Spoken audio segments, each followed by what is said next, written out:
se retrouve pour que je vous parle un petit peu de mes lectures de la semaine et ce que j'en ai pensé. Tout d'abord, lundi, j'ai terminé Les Diables de Joe Abercrombie.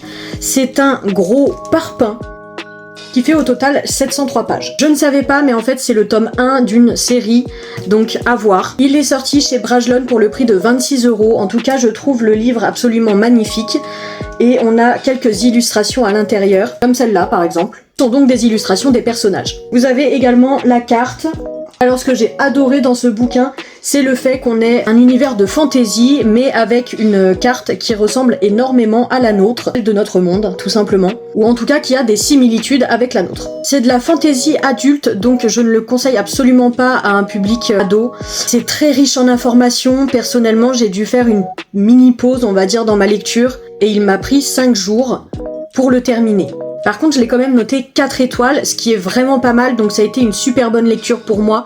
J'ai vraiment apprécié les rebondissements et tout ce qui fait l'écriture de Joe Abercrombie, tout simplement parce qu'on est dans quelque chose d'assez cru, et j'apprécie grandement quand on a des dialogues entre personnages qui ressemblent à ce qu'on peut attendre de la réalité. Puis on a des personnages qui sont extrêmement grossiers, et pour le coup, personnellement, ça ne me dérange pas dans la littérature d'avoir à lire ce genre de paroles. C'est une fantaisie où on peut se poser la question de est-ce que les méchants ont vraiment la place de méchants et pas celle de gentils. C'est une réflexion qui va se poser tout au long du livre, et la fin nous tient en suspense quant à la suite, étant donné qu'on ne sait pas où vont les méchants, qu'on ne sait pas vraiment ce qui va se passer ensuite, et ça nous tient vraiment en haleine.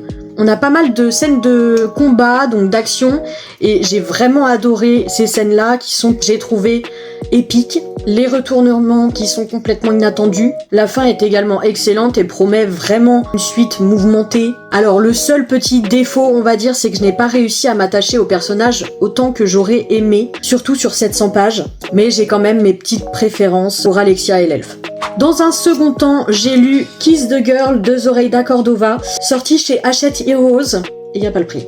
C'est une réécriture de La Petite Sirène, mais en mode fiction contemporaine, ou plutôt romance contemporaine. Alors ne vous attendez pas à retrouver l'histoire d'Ariel, parce que ça n'a rien à voir. On retrouve des références quant au dessin animé, mais il faut se dire que cette histoire est bel et bien ancrée dans le réel. J'ai été déçue par rapport à mes attentes concernant cette lecture. Je m'attendais un peu à retrouver quand même certains personnages du Disney, et je ne les ai pas trouvés, malheureusement. On a peu de rebondissements et c'est quand même très axé sur la romance, chose que je ne savais pas en fait.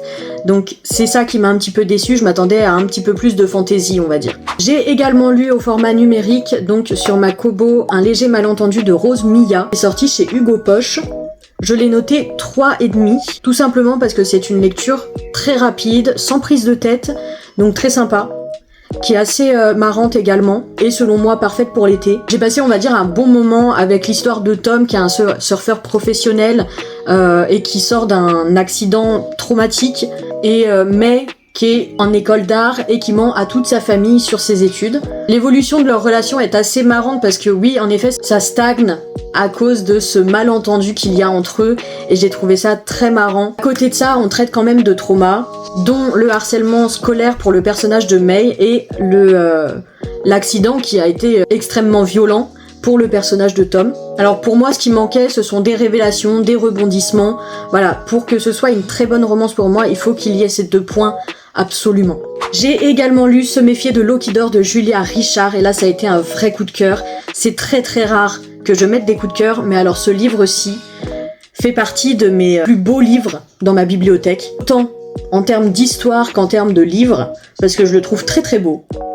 Sorti aux éditions de L'Homme sans nom au prix de 21,90 €. Alors, je suis d'accord, c'est assez cher pour le nombre de pages qu'on a, à savoir qu'il y en a moins de 300, mais j'ai tellement aimé l'histoire. Honnêtement, je me fiche d'avoir mis ce prix-là pour ce livre. On est sur un univers de dark fantasy, proche du réel, avec des éléments qui sortent de l'ordinaire, bribe par bribe, en fait, tout au long du récit. Les personnages sont attachants, l'histoire est touchante. L'écriture m'a également beaucoup surprise, parce qu'on a une sorte de patois un petit peu, mais j'ai adoré. Également, ne vous étonnez pas de ne pas voir de négation. Il y en a nulle part dans ce livre.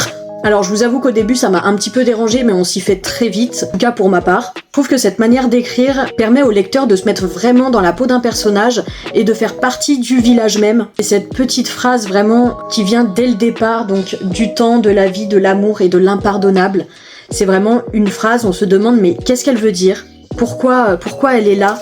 Et en fait, il n'y a qu'à la fin qu'on découvre vraiment ce qu'elle signifie.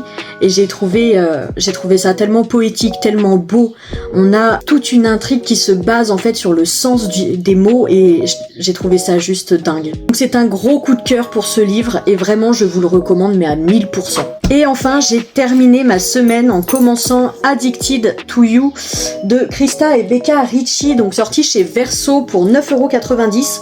Ce qui est un prix très attractif, on va se le dire. C'est le tome 1 d'une saga de romance. Faites attention, lisez bien les trigger warnings. On est sur un best friend to lovers, deux personnages addicts, et donc toute l'histoire qui en découle va planer autour de ces addictions. Écoutez, j'en suis à peu près à la moitié du livre et pour l'instant j'adore. J'aime beaucoup ma lecture parce que je trouve que c'est extrêmement émouvant et j'apprécie énormément les personnages. C'est tout pour mes lectures de la semaine et je pense que c'est déjà pas mal. Si vous avez lu certains de ces livres, n'hésitez pas à me le dire et surtout à me donner votre avis. Qu'est-ce que vous en avez pensé ? En attendant, je vous fais des bisous et à tout bientôt.